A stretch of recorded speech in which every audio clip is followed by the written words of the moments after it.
Well, good morning, Mr Van Rompuy. You've been in office for 1 year, and in that time the whole edifice is beginning to crumble. There's chaos.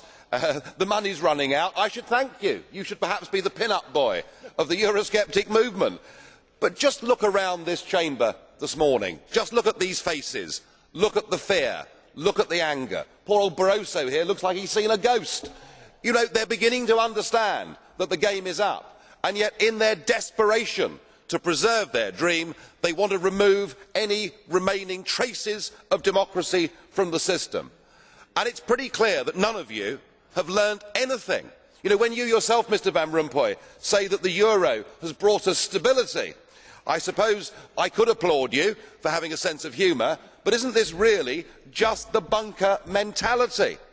You know, your fanaticism is out in the open. You talked about the fact that it was a lie to believe that the nation state could exist in a 21st century globalised world. Well, that may be true in the case of Belgium, who haven't had a government for 6 months, but for the rest of us, right across every member state in this union, and perhaps this is why we see the fear in the faces, increasingly people are saying, we don't want that flag, we don't want the anthem, we don't want this political class, we want the whole thing consigned to the dustbin of history.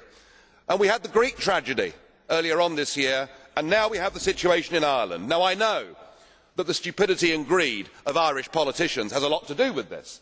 They should never ever have joined the euro. They suffered with low interest rates, a false boom and a massive bust. But look at your response to them. What they're being told, as their government's collapsing, is that it would be inappropriate for them to have a general election.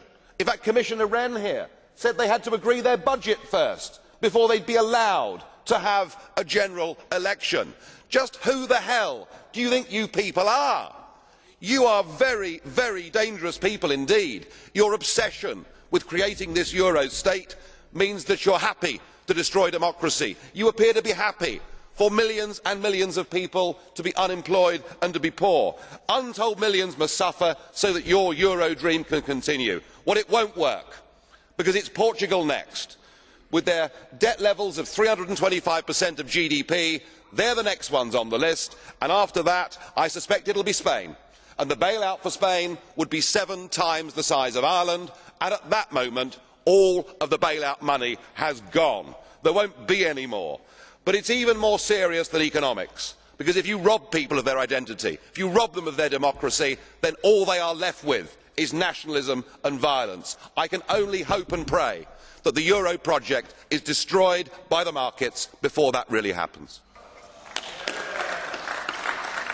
Thank you.